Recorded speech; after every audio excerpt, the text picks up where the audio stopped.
Well, AOC is going to be jealous. Katie won her race and went straight for the picket line, boycotting one of the biggest companies in her city. While baristas are on strike, the baristas have shared that the best way to show our support is not to buy Starbucks in solidarity. So she's from Seattle and she's against Starbucks. Well, she's about to get crushed by Big Bean. Mondani's not buying any more macchiatos either. Baristas are picketing for better hours and more cash. Understanding wealthy pay, that is how your coffee's deep. Understanding wealthy pay, that is how your coffee's deep. Shut it down. Shut it down. Shut it down. My back. My paycheck is black. My neck. My back. My paycheck is black. My neck, my back, my paycheck is whack. The head of the teachers union saw a boycott and jumped in front of the camera. It is a barista's lived experience. It's the lived experience of those of you who are protesting on behalf of our baristas. It's the lived experience of parents and subway drivers and childcare workers. That is who makes our country run. But customers are still crossing the picket line to grab their lattes. The boycott didn't put a dent in sales. You're talking about a CEO of a company who made $96 million just last year. $96 million, which is 6,666 times the median Starbucks worker's salary. It has begun, people. It has begun. He's not even sworn in yet, and he's already starting the bull crap. I don't even know. I mean, let me look real quick to find this out. I should have asked, how many Starbucks locations are there? Starbucks. I want to say something. How many Starbucks just in the United States? There are 17,000 Starbucks just in the United States. So the CEO who controls all of them, all 17,000 just in the United States, he makes $96 million. And what Mondani doesn't say is, well, you know, we understand he oversees 17,000 stores and his job is to make sure he shepherds the company. So what? So the stockholders actually make profit. Well, it's obscene that somebody makes $96 million. Well, why is it obscene? You're overseeing a 17,000 store empire just in the United States. You have to keep the cash registers running 365 on all 17,000 stores. But that doesn't matter to these people. That's the kind of disparity that we are seeing here. And what these workers are asking for is the bare minimum. They are asking for a salary that they can actually live off of. You know, let me think. No, I never, ever worked in fast food. However, I did work at a 7-Eleven for about 5 hours. And I worked at 7-Eleven for 5 hours and until they told me, you can't sit down. What do you mean? You have to stand up your whole shift. Here you go. But that was my choice. I didn't go out and pick it and say I deserve to be here and be able to sit while I'm at 7-Eleven. You're a big old football player. You can't stand for 8 hours? No, I don't feel like it. These people think they deserve this. Or when I grew up and when you grew up, more than likely fast food was a side job while you were in high school, maybe early in college, and it was not going to be that last stop on the highway. It's not supposed to be a career choice with this whole living wage crap. Because what they're saying is, we're done. We've checked out. This is it. This is the highest on the ladder we expect to go to. Maybe I'll move from the syrup machine to making donuts. But I'm it. This is it. I need a living wage. And these people are, it's over for them. And so you imagine being a person hiring these people. I would check your social media. I would check your TikTok. I want to know what you're all about. And now this guy is showing up to give Starbucks a hard time. They're asking for hours they can actually build their life around. They're asking for the violations of labor law to finally be resolved. And they deserve a city that has their back. And I am here to say that that is what New York City will be. So if you plan on visiting New York City, I would venture to do it very soon. Because if this is the kind of city that he's going to promote, where people get to paid whatever and they get to complain and they get to unionize and they get to do all this stuff because they make coffee. When I say make coffee, I'm not like Juan Valdez in the jungle. They're sticking beans into a thing and pulling down the roaster, and they're basically letting the water heat up. And they deserve a living wage. For a job a robot is probably going to do within the next 24 to 36 months. My message to Starbucks management is that I stand here today to practice with these workers. And if you force these workers to go on strike, then I will be there with them on that strike as well.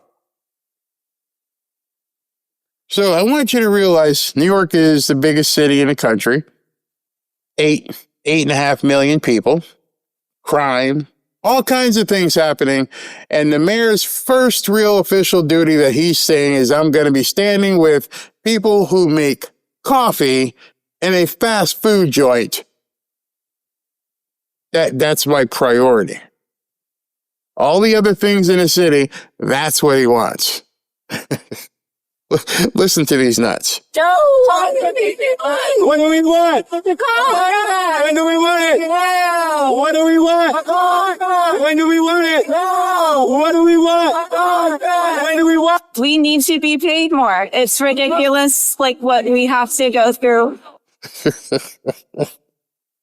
Poor child. It's ridiculous what we have to go through. What do you have to, you got to wear a green apron. Ooh, wow, that's hard.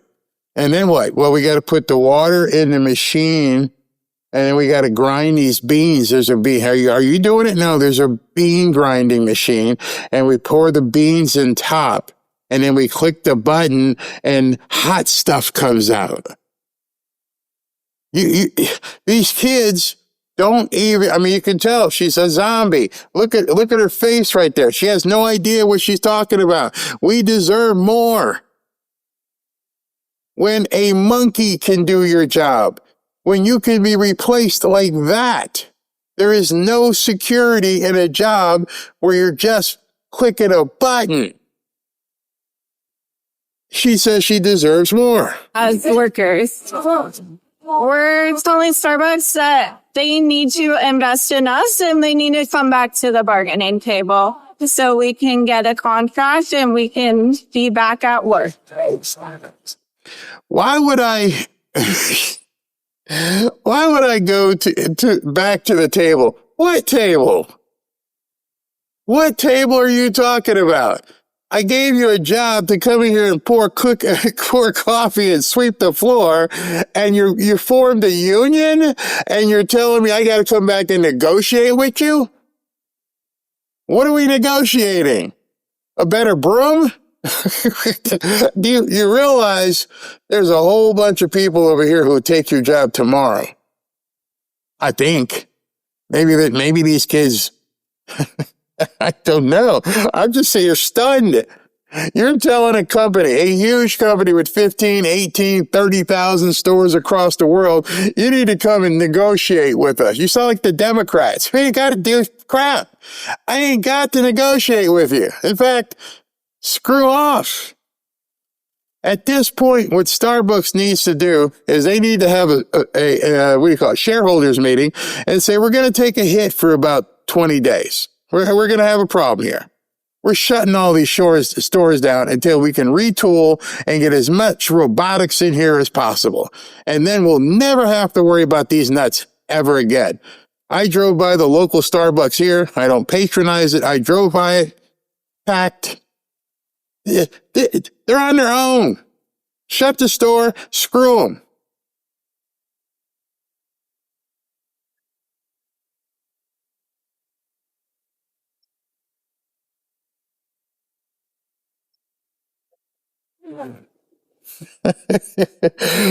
Now I know why the guy posted on X that at 32 he had no place to go. That's it. I've reached the end of my line. I need Starbucks to give me a living wage. I need Starbucks to bail me out of life. Yeah, she's not a coffee maker. She's a barista. Barista. Oh gosh. Oh man, are they picketing while on the clock? That's a good, it's not their business. They don't own it, so they have no say in it. Get another job. Okay. I see this stuff and I'm thinking it's Friday night. Now is a good time to just to show you guys some stuff that you normally wouldn't see in the news. So this next cut, you may have seen it, but I'm apologize in advance. Being a black person, black man, black mother. Well, she was mixed. My sisters. I've been around a lot of black women on both sides of my family, and I'm apologizing in advance for what I'm about to show you. The worst part about this is that this is from a former first lady. If there's anybody who reached the apex of a black woman, it would be, well, hopefully black woman, Michelle Obama. Michelle Obama should be showing by example how to lead a life, and she won't shut up. Worry about it. Let me explain something to white people. Our hair comes out of our head naturally in a curly pattern. So when we're straightening it to follow your beauty standards, we are trapped by the straightness. That's why so many of us can't swim. Okay, did you follow that? Okay, there's a couple things wrong with what she just said there. One, why are you following white people in terms of straightening your hair? If you got kinky hair, I got kinky hair, why not wear your kinky hair? Because most guys don't like it. So it's not white people forcing you to straighten your hair. Other guys are like, look at her. She's got some good, ooh. Not every guy. Okay. So you're saying the reason why you straightened your hair as you're sitting there with straight hair, the reason why your hair looks like that, because it's white people's fault. You didn't get the comb and the Jerry curl stuff and do all that yourself. The white people made you do it. You're formerly the first lady of the United States. You're POTUS, what do they call it? FLOTUS. You were the former FLOTUS, and you're telling me that your white staffers made you straighten your hair. And then they told you you can't swim. Well, what world are we in? What is she talking about? You are the apex animal of black women. You are probably, arguably, other than Oprah, one of the most accomplished, undeserving black women on the planet. And you're saying, I wear my hair this way because white people make me, and I can't swim because white people won't let me wear my hair the way I want to.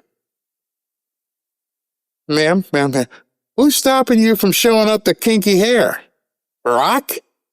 What? If you want to let it be all curled and nappy-headed, who's stopping you? Don Imus, I think Don Imus is dead. He ain't going to call you a nappy-headed hoe. So who's stopping you from letting your nappy-headed stuff happen? The white people? And we run away from the water. People won't go to the gym because we're trying to keep our hair straight for y'all.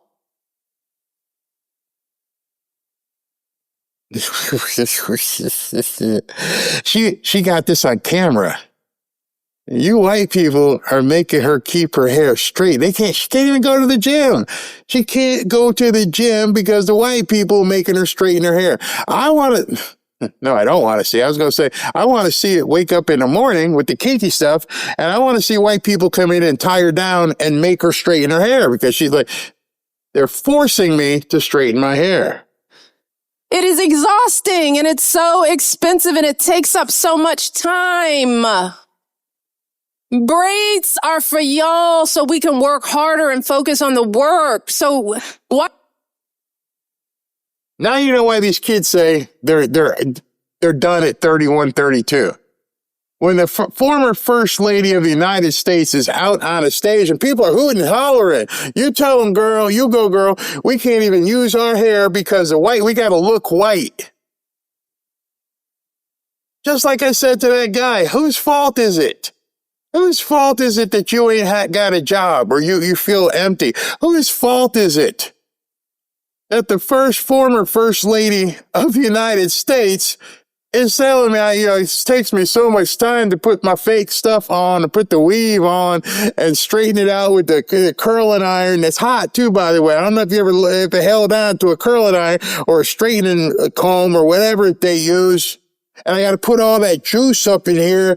I got to rub that in. So when I bring in that straightening comb, it straightens all out. Who's telling you got to do it? And you got these women clapping. And I'm like, wait a second. I must have missed that. I grew up with a whole bunch of black women. And some had straightened hair. Some didn't. It was a choice. They weren't forced. They didn't walk outside. Oh, there's white people out there with straight hair. Oh my God, I got to go back inside and put all that goop in my hair. Said no one ever. And on top of that, one of Robin's favorite shows is Below Deck, and it's about the cruise ships that people rent and they go out on the Mediterranean and everything. And I sat down with her last night and I was watching a show, and it was a black charter. And there was like 4 or 5 people. So part of the charter on this boat, they roll out the slide and people can slide down and everything. And I sat down with dinner. I'm like, well, they ain't got to worry about that. Ain't nobody sliding down there in underwater. She started cracking up. And little did I know, the former First Lady would say the same thing. I can't get in the water. Who's stopping you? Why do we need an act? An act of law to tell white folks to get out our hair. Don't tell me how to wear my hair. Don't wonder about it. Don't touch it. Just don't. It just spoke. Yeah, she actually said this. And so I would just like to apologize for what she's saying, because I feel bad that she feels some of you, probably the ladies or the men, have forced her into straightening her hair. Can you imagine a life you must live when you got $30-40 million and a house up on the Hamptons or Cape Cod and Hawaii? You're flying all over the world in private jets, and the one thing that you don't control is your hair. Because the white people, regardless of your status in this country, the white people are just driving you crazy because they're making you straighten your hair. How pretentious is this switch? I mean, seriously. To the high end of Chicago, and to access those places and not be accused of stealing, you realize very early on that you better let them hear you talk, or, come in with the right LASAC case, or else you would be watched. And, so I think I learned then that how you show up, especially when it comes to white folks looking at young black kids, that how you present can sometimes save your life. Again, just to remind you, in case you forgot, this woman has achieved Mount Everest of blackdom. She was the former First Lady of the United States. Her husband was the President of the United States. And she's telling black people in the audience, watch out for white people, because if you don't act a certain way, they're going to kill you.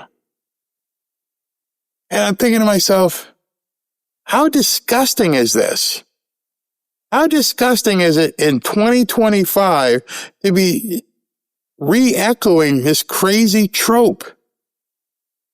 To say that if you go in a mall, watch out, they're going to be looking for you. You might get killed. I don't know. I'm a big-ass target. I'm black, kind of darker. Lighter complexion. I'm 65, but as of today that I know of, nobody has ever followed me in a mall. And obviously, nobody's ever taken me out. Nobody has said, hey, where you going? You can't go there. No, I didn't need a life lesson from my mother or father. Hey, listen, you understand, you don't act this way because if they feel terrified of you, they may kill. No, I never had that conversation because I was told at a younger age, don't be a knucklehead. Respect people. A police officer has a question, answer the question. Your teacher has a question, answer the question. Don't let them call me. Don't let me get a phone call from some teacher or some person's in authority and say, yeah, your son's acting up. I never had to have the talk because I was raised correctly. And all the crazy stuff I ever did, all the different things in my life where I went astray. Nobody ever told me, be careful because the cops, they might pull you over and some white people might shoot you. Just the opposite. Just the opposite. Don't go over there at night.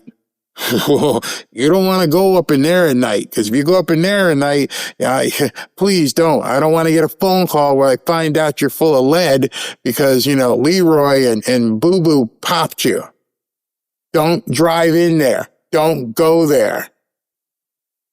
Isn't that odd? That was the talk I got.